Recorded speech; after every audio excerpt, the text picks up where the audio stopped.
Hello everyone. आज हम देखेंगे कि सी लैंग्वेज में हम इफ एल्स इफ लेटर के साथ कैसे काम करेंगे। इसके लिए हम एक एग्जांपल भी देखेंगे और सिंटेक्स देखेंगे कि हम इफ एल्स इफ लेटर में वो कैसे एग्जीक्यूट करेंगे सी लैंग्वेज के साथ। तो हम स्टार्ट करते हैं सिंटेक्स के साथ कि अगर आपको एक लेटर क्रिएट करना है इफ एल्स का तो उसके लिए सिंटेक्स क्या होता है, देन हम एक एग्जांपल लेके उसे अप्लाई करेंगे। यहाँ हमने सिंटेक्स लिखा हुआ है क्योंकि इफ एल्स लेटर का मतलब होता है जब एक इफ के अंदर मल्टीपल इफ अगर हम लगाते हैं तो उसे हम बोलते हैं इफ एल्स लेटर। यहाँ अगर हम सिंटेक्स की बात करें तो सबसे पहले हमने लिया है इफ, फिर हमने लिया है कंडीशन। अगर हमारी कंडीशन ट्रू हो जाती है तो हम ट्रू स्टेटमेंट्स को एग्जीक्यूट कराते हैं। बट अगर हमारी स्टेटमेंट फॉल्स होती है तो जैसा कि हमें पता है कि हम एल्स स्टेटमेंट के साथ काम करते हैं। पर यहाँ पर हम एल्स के बाद फिर एक इफ लगा सकते हैं अगर हम नेस्टेड इफ की बात करते हैं, यानी कंडीशन फॉल्स होने पर एक और कंडीशन चेक कर रहे हैं। अगर वो कंडीशन सही होती है, ट्रू होती है, तो ट्रू स्टेटमेंट एग्जीक्यूट होगी, अदरवाइज उसकी एल्स स्टेटमेंट एग्जीक्यूट होगी। बट उसके अंदर हमने फिर से एक कंडीशन अप्लाई करी है, वो स्टेटमेंट सही होगी तो ट्रू स्टेटमेंट एग्जीक्यूट होगी, अदरवाइज उसकी भी फॉल्स एल्स स्टेटमेंट एग्जीक्यूट होगी। उसके अंदर आप फिर इफ लगा सकते हैं, फिर कंडीशन चेक होगी, फिर एल्स आएगा और ये प्रोसेस कंटिन्यूअसली हम रिपीट करेंगे जब तक हम अपने फाइनल आउटकम तक नहीं पहुंच जाते हैं। तो ये जो पूरा सिंटेक्स है जहां हम इफ के अंदर मल्टीपल इफ लगा रहे हैं, इसे ही हम कहते हैं इफ एल्स इफ लेटर। इसे हम एक सिंपल एग्जाम्पल के थ्रू समझते हैं और यही एग्जाम्पल हम अपने प्रोग्राम में भी अप्लाई करेंगे कि सपोज आपको स्टूडेंट्स के परसेंटेज आपने फाइंड आउट किए हैं और अकॉर्डिंग टू दैट परसेंट आज आप ये कैलकुलेट कर रहे हैं कि स्टूडेंट फर्स्ट डिवीजन है, सेकेंड डिवीजन है, थर्ड डिवीजन है या फेल। तो आपके पास कंडीशंस हैं कि अगर आपके पास स्टूडेंट का परसेंटेज ग्रेटर देन और इक्वल टू 60% है तो आप कहते हैं कि स्टूडेंट क्या है, फर्स्ट डिवीजन है। अगर उसके परसेंटेज ग्रेटर देन और इक्वल टू 45 है तो आप उसे कहते हैं कि वो स्टूडेंट सेकेंड डिवीजन है। और अगर स्टूडेंट के परसेंटेज ग्रेटर देन और इक्वल टू 33 है तो आप कहते हैं कि वो स्टूडेंट थर्ड डिवीजन है। ये कब हो रहा है, जब पहली कंडीशन ट्रू होती है तो स्टूडेंट फर्स्ट डिवीजन में आता है। जब पहली कंडीशन फॉल्स हो जाती है यानी कि मार्क्स 60 से कम है तो आप चले जाते हैं इसे चेक करने के लिए जिस कंडीशन में लिखा है कि मार्क्स ग्रेटर देन और इक्वल टू 45 या उससे ज्यादा, बट ऑब्वियसली वो 59 60 से छोटा होगा मार्क्स, क्योंकि 60 वाली कंडीशन ऑलरेडी फॉल्स हो चुकी है। अगर ये कंडीशन भी फॉल्स हो जाती है तो थर्ड डिवीजन चेक होगा, जहां पे हम कह रहे हैं कि ऊपर की दो कंडीशन तो ऑलरेडी फॉल्स हो चुकी हैं, मतलब मार्क्स जो है वो 45 से ऑब्वियसली छोटे हैं बट 33 से बड़े हैं तो वो थर्ड डिवीजन आएगा। बट अगर इसमें से कुछ भी नहीं है तो हम कहेंगे स्टूडेंट क्या है, फेल है। तो यही कंडीशंस हम अप्लाई करेंगे अपने प्रोग्राम में, जहां हम स्टूडेंट के 3 सब्जेक्ट्स के मार्क्स इनपुट करेंगे, उनका परसेंटेज कैलकुलेट करेंगे, देन आफ्टर हम इफ एल्स लेटर का यूज करके ये फाइंड आउट करेंगे कि जो स्टूडेंट है वो फर्स्ट डिवीजन है, सेकेंड डिवीजन है, थर्ड डिवीजन है या फेल। तो हम स्टार्ट करते हैं सी के प्रोग्राम के साथ कि इस पर्टिकुलर कंडीशन को हम कैसे जस्टिफाई करेंगे। यहाँ देखेंगे मैंने एक प्रोग्राम बना के रखा हुआ है। यहाँ पहले मैं आपको सिंपल चीज एक्सप्लेन कर देती हूँ, ये सारी चीजें मैं यहाँ से हटा देती हूँ क्योंकि ये हम फिर देखेंगे। मैं आपको टाइप करके बताऊंगी तो आपको अच्छे से समझ में आएगा। अभी तो हमने कुछ नहीं किया, वॉइड मेन लिया, उसके बाद मैंने यहाँ कुछ वेरिएबल डिक्लेयर किए हुए हैं। यहाँ पे 3 इंटीजर वेरिएबल है S1, S2, S3 जो डिनोट कर रहे हैं सब्जेक्ट 1, सब्जेक्ट 2 और सब्जेक्ट 3 जिसके मार्क्स हमको इनपुट करने हैं। फिर एक टोटल है जो सब्जेक्ट को टोटल करेगा, अगर आप चाहें तो ले सकते हैं, अदरवाइज आप डायरेक्टली परसेंटेज पे निकाल सकते हैं। तो परसेंटेज के लिए मैंने वेरिएबल लिया है PER और रिजल्ट कैलकुलेट करना है जिसकी अभी यहाँ जरूरत नहीं है फिलहाल, तो हम इसको हटा देते हैं। तो फिलहाल कितने वेरिएबल है हमारे पास, केवल 4 वेरिएबल हैं, 3 सब्जेक्ट और परसेंटेज। अब इसके बेसिस पे हमको ये फाइंड आउट करना है यूजिंग नेस्टेड इफ कि स्टूडेंट जो है वो कौन से डिवीजन में आ रहा है। ओके, फिर हमने देखा ये क्लियर स्क्रीन जो आपके पिछले स्क्रीन को क्लियर करेगा। फिर मैंने एक मैसेज टाइप किया है print F enter marks of subject 1।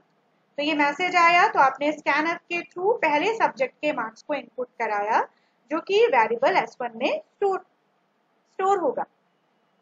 फिर हमने यहाँ दूसरे सब्जेक्ट के लिए एक मैसेज डिस्प्ले कराया, एंटर मार्क्स ऑफ सब्जेक्ट 2। उसके बाद यहाँ पे ये स्कैन हुआ सब्जेक्ट 2, यानी कि अब जो मार्क्स आप इनपुट करेंगे वो सब्जेक्ट S2 में जाएगा।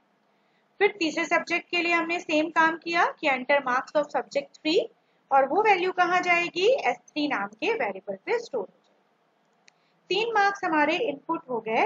नाउ अब हमको क्या करना है, we have to calculate percentage.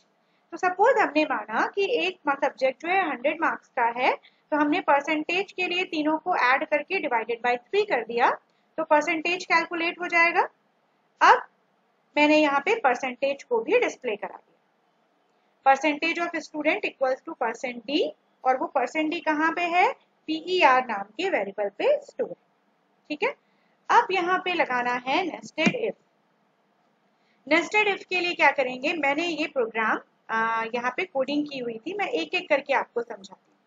सबसे पहले हम इस पे फोकस करते हैं कि हमने लिखा इफ कंडीशन कि अगर परसेंटेज ग्रेटर देन और इक्वल टू 60 है, जो मैंने आपको बताया था।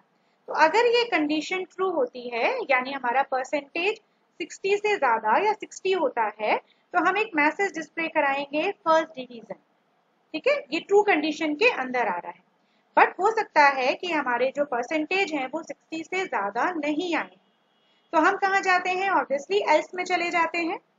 अब एल्स के अंदर हमने एक और इफ लगाया, इस एल्स के अंदर एक इफ लगा तो वो हो गया नेस्टेड इफ। ठीक है, इस इफ के अंदर हमने लिखा कि अगर ये मार्क्स 60 से ज्यादा नहीं है तो क्या वो 45 से ज्यादा है।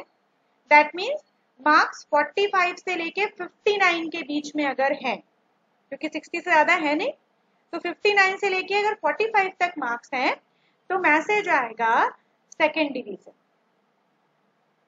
ठीक है, पर अगर ये भी नहीं है तो हमने एक इसका एल्स लगाया और उसके अंदर एक और इफ लगाया कि अगर ऐसा भी नहीं है, 45 से भी ज्यादा नहीं है मार्क्स, 45 से भी कम है, यानी परसेंटेज इज ग्रेटर देन और इक्वल टू 33 ओनली।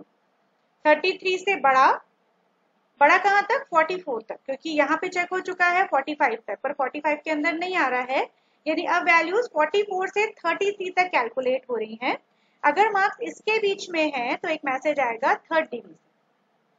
बट अगर इसमें से कुछ भी नहीं है तो इस इफ का एल्स आएगा फेल, क्योंकि बाकी का एल्स लग चुका है।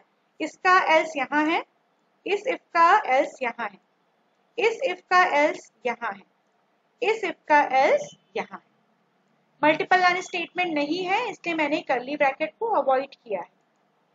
तो यहाँ पे हो गया फेल, और इसके बाद मैंने गेट ch लगा दिया, तो गेट ch से क्या हो जाएगा, आपका प्रोग्राम कंप्लीट हो जाएगा और we can see the out. अब इसको एक बार एग्जीक्यूट कराते हैं। मैंने एडिटर F9 से कंपाइल किया, नो वार्निंग नो एरर। फिर मैंने कंट्रोल F9 से रन किया। यहाँ बोल रहा है एंटर मार्क्स ऑफ सब्जेक्ट 1। मैंने सबके सब्जेक्ट 1 के मार्क्स एंटर किए, सब्जेक्ट 2 का मार्क्स एंटर किया 89, सब्जेक्ट 3 का मार्क्स एंटर किया 76। यहाँ पे आया percentage of student equals to 77, और डिवीजन कौन सी आई, फर्स्ट डिवीजन। अब सेम अगर हम सेकेंड डिवीजन के लिए करके देखते हैं, कंट्रोल F9। अब यहाँ कुछ ऐसे मार्क्स एंटर करते हैं जो सेकेंड डिवीजन के अंदर आते हैं, तो 56 का मार्क्स, 59 सेकेंड सब्जेक्ट का मार्क्स, 51 थर्ड सब्जेक्ट का मार्क्स। तो परसेंटेज क्या है 55, और ये स्टूडेंट किसमें चला गया, सेकेंड डिवीजन। अब चेक करते हैं थर्ड डिवीजन के लिए। पहले सब्जेक्ट का मार्क्स 34 दे दिया, दूसरे का 39 दे दिया, तीसरे का 40 दे दिया। टोटल परसेंटेज कितना आया 37, और स्टूडेंट किस में आ गया, थर्ड डिवीजन में आ गया। बट अगर इसमें से भी किसी में नहीं आता है, यानी मैंने एक का मार्क्स दिया 12, दूसरे सब्जेक्ट का मार्क्स 23 और तीसरे सब्जेक्ट का मार्क्स 20, तो परसेंटेज कितने आए 18, और स्टूडेंट क्या हो गया फेल। ठीक है, तो इस तरह से हम नेस्टेड इफ स्ट्रक्चर के साथ काम कर सकते हैं। ठीक है, तो ये आपका कॉन्सेप्ट हुआ नेस्टेड इफ स्ट्रक्चर का। तो आप इसके अकॉर्डिंग कई प्रोग्राम बना सकते हैं जहां आपके पास मल्टीपल कंडीशंस हैं और आप एक के अंदर जाके कंडीशंस को चेक करते हैं। पहले मेरी कंडीशन थी 60%, फॉल्स हो गई तो मैं और अंदर आई, मैं देखा कि 45 के अंदर है क्या, फिर कंडीशन फॉल्स होगी तो मैं फिर अंदर आई, मैंने फिर चेक किया क्या वो वैल्यू 33 तक है, वो भी नहीं है, तो मैंने बोला कि स्टूडेंट इज फेल। तो जब एक स्टेटमेंट फॉल्स होने के बाद अंदर की स्टेटमेंट में या कंडीशन में जंप करते हो तो वो कहलाता है नेस्टेड इफ स्ट्रक्चर। तो आई थिंक आप लोगों को बहुत अच्छे से क्लियर हो गया होगा कि हम नेस्टेड इफ स्ट्रक्चर के साथ कैसे काम करते हैं। एक बार आप इन सारी प्रोग्रामिंग को अपने पास एग्जीक्यूट करके देखिएगा, that will be executed and will beneficial for you. कोई भी अगर आपको डाउट है तो you can comment me, I will definitely answer your question. Thank you so much.